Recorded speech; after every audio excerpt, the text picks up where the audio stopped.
Church का father से मैं पूछना चाहता हूँ कि जीसस क्राइस्ट का ग्रंथ का नाम बताओ। मनुस्मृति है, उपनिषद है। हम कोई भी क्रिश्चियनों का बाइबल को फॉलो नहीं करेंगे। Am I clear? जय श्री राम। जय Shri Ram. Jesus Christ is not ours. Mother Mary, Jesus Christ को पैदा करने वाला मदर मैरी कैसे प्रेग्नेंट हुई थी बताओ। I am waiting. घड़ी नहीं है फिर भी बोल रहा हूँ भैया। जीसस क्राइस्ट कैसे पैदा हुआ था बताओ। पवित्र आत्मा के द्वारा। अरे तू बिना आपसे इसके बच्चा पैदा कर सकता है। दोस्तों, कल शाम से एक पागल की वीडियो बहुत ज़्यादा वायरल हो रही है। मैं पागल इस व्यक्ति को इसीलिए बोल रहा हूँ, जरा शक्ल इसकी एक बार आप सामने स्क्रीन पर देखिए। क्या ये आपको बिल्कुल सही सलामत लगता है? क्या आपको लगता है कि मानसिक रूप से बिल्कुल ठीक है ये? बिल्कुल भी नहीं। अभी मैं आपको रीज़न बताने वाला हूँ वीडियो दिखा करके कि आखिर ये इतने बड़े पागल और बेवकूफ़ किस लिए हैं। पता नहीं कौन सा शैतान इन जैसों के सर पर बैठा हुआ है। ये वीडियो बहुत तेजी से वायरल हो रहा है सोशल मीडिया पर। जरा एक बार आप इस वाले वीडियो को देखिए, उसके बाद फिर हम बात करते हैं। मैं ये पूछना चाहता हूँ मिस्टर फादर से, चर्च का फादर से मैं पूछना चाहता हूँ कि जीसस क्राइस्ट का ग्रंथ का नाम बताओ। इसमें कोई ग्रंथ करके नहीं है भैया। हाँ, क्या है? द गॉस्पेल ऑफ जॉन, वो सब क्या चीज है? बाइबल क्या चीज है? धार्मिक ग्रंथ है। धार्मिक ग्रंथ है। ये कहाँ से मैन्युफैक्चर हुआ है? जस्ट टेल मी कहाँ से मैन्युफैक्चर हुआ है? Of course it was not printed in India. Bharatvarsh में ये पैदा हुआ ही नहीं था। विदेशी क्रिश्चियन लोगों का, विदेशी भाषाओं का बाइबल हमारे इंडिया में चलेगा नहीं। हमारा क्या है? चारों वेद है, मनुस्मृति है, उपनिषद है। हम कोई भी क्रिश्चियनों का बाइबल को फॉलो नहीं करेंगे। Am I clear? बोलो। ओम भूर्भुवस्सुः तत्सवितुर्वरेण्यं भर्गो देवस्य धीमहि धियो यो नः प्रचोदयात्। ओके, जय श्री राम। जय Shri Ram. Jesus Christ is not hours. Jesus Christ is not hours. हमारा कौन है? राम भगवान। Am I right? ओके, सबके सामने पूछ रहा हूं इसको। मदर मैरी, जीसस क्राइस्ट को पैदा करने वाला मदर मैरी कैसे प्रेग्नेंट हुई थी बताओ। I am waiting. घड़ी नहीं है फिर भी बोल रहा हूँ भैया। जीसस क्राइस्ट कैसे पैदा हुआ था बताओ। पवित्र आत्मा के द्वारा। अरे तू बिना आपसे इसके बच्चा पैदा कर सकता है। वही तो परमेश्वर का पुत्र तभी है ना, क्योंकि पवित्र आत्मा का इंसान के अंदर पाप है। नहीं घुसेगा तो बच्चा कैसे पैदा होगा? पाप से अगर पाप से जन्म हुआ व्यक्ति कभी भी पाप से छुटकारा नहीं दे सकता, है ना। तो इसलिए परमेश्वर की आत्मा ये जो बायोलॉजिकल जो होता है उसके द्वारा पैदा नहीं हुआ है। ठीक है ना? Really? हाँ। Can you explain this to the gynecologist? You baby? Are you educated? Are you educated, baby? Yes, I'm educated. Okay, you know the process of मैं वही तो बच्चा कहती, पैदा अगर- करने का प्रोसीजर बताओ मुझे। अगर जैसे मैं- बच्चा पैदा करने का प्रोसीजर बताओ भाई मुझे। मेरी सुन तो सही। मैं जैसे पैदा हुई हूँ, आप कैसे पैदा हुई बताओ। आपको क्या सब कुछ अरे मम्मी पापा के मिलने से पैदा हुए ना साहब, बताओ खुल के। अरे सांड और गाय मिलेगा तभी तो बच्चा पैदा होता है ना। खुल के बोल रहा है फिर। अरे क्या सांड- करेगा वो फिर? तो आप बीच में क्यों बोल रहे हो?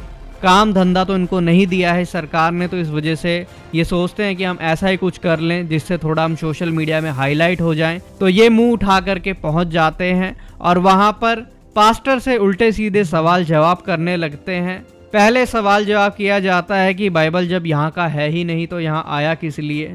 और अगर इस गधे से कोई पूछे कि जब बाइबल यहाँ का नहीं है, तुम्हें यहाँ से बड़ी आपत्ति है, तो फिर जो तुम्हारा धर्म है, जो ये इस्कॉन्स हैं, जो ये फिरते हैं इंग्लैंड में, कनाडा में, यूएसए में अपने धर्म का प्रचार करते हुए, जिनको कोई भी नहीं रोकता है, तो तुम्हारा भी तो धर्म फिर यहीं का है, तो मुंह उठा करके उनको भी यहीं बुला करके यहीं सीमित करो ना।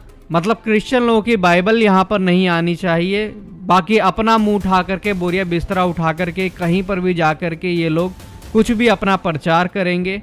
उसके बाद दोस्तों इस व्यक्ति का ये पूछना है, बड़ी बेशर्मी के साथ महिलाएं वहाँ पर बैठी हैं, बहुत सारे बच्चे भी होंगे, लेकिन ये गधा वहाँ पर पूछता है कि जीसस जो है पैदा हुए तो मरियम कैसे गर्भवती हो गई जब उसकी शादी नहीं हुई थी, अनमैरिड थी, कैसे गर्भवती हो गई। कई सारे गधे हैं जो इस बात के बारे में पूछते हैं और हमारे पास्टरों के ऊपर भी मैं आपको बता दूं बड़ा जोर पड़ता है उनको बताते हुए। चलो इन्होंने दबे जुबान से बता तो दिया कि पवित्र आत्मा के द्वारा जो है वो गर्भवती हुई थी, लेकिन इनके बोलने में कोई दम ही नहीं था। जो पास्टर साहब सामने खड़े हैं, वो बहन आती है, वो बोलने की कोशिश करती है, अच्छा भी बोलती है, लेकिन उसको चुप करा दिया जाता है। हम सब तरह तरह से अलग अलग जातियों से, अलग अलग धर्मों से निकल करके यीशु मसीह के ऊपर आज विश्वास कर रहे हैं, उसके पीछे चल रहे हैं। आप इन सब बातों को जानते हैं और हमें हमारा सारा बैकग्राउंड पता भी है, क्योंकि कोई हिंदू फैमिली से है, कोई किसी से है, कोई सिख से है, कोई कहीं से है। आप जानते ही हैं सारी बातों को। तो क्या ये पास्टर ये नहीं जानता था कि जो राम है जिसके ये नारे लगाते हैं, जब उसका जन्म हुआ था तो मैं आपको बता दूं दोस्तों, उसकी माता को खीर खिलाई गई थी क्योंकि वो गर्भवती नहीं हो रही थी। खीर खिला करके गर्भवती किया गया था। इनको अपने धर्म के अंदर ये सारी चीज़ें नहीं दिखती हैं। हमारे यीशु मसीह के ऊपर उंगली उठाने के लिए आए हैं मुंह उठा करके। बहन बोलती है वहाँ पर कि बायोलॉजिकल, परमेश्वर के लिए बायोलॉजिकल कुछ भी नहीं होता है, परमेश्वर कुछ भी कर सकता है। लेकिन ये वहाँ पर लॉजिक ढूंढता है कि जब तक एक सांड एक गाय के साथ नहीं मिलेगा तो बछड़ा कैसे पैदा होगा।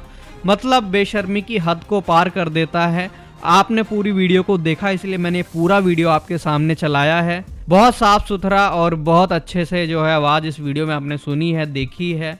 हैरानी मुझे इस बात पर होती है कि ऐसे खड़े होकर के बड़ी बड़ी जो है प्रीचिंग्स हमारे पास्टर लोग देते हैं, लेकिन जब ऐसे लोगों को जवाब देने का समय आता है तो सांप सूंघ जाता है और मुंह दबा लेते हैं। पूछना तो इससे भी चाहिए था कि फिर तुम्हारे राम को खीर खिला करके कैसे पैदा कर दिया।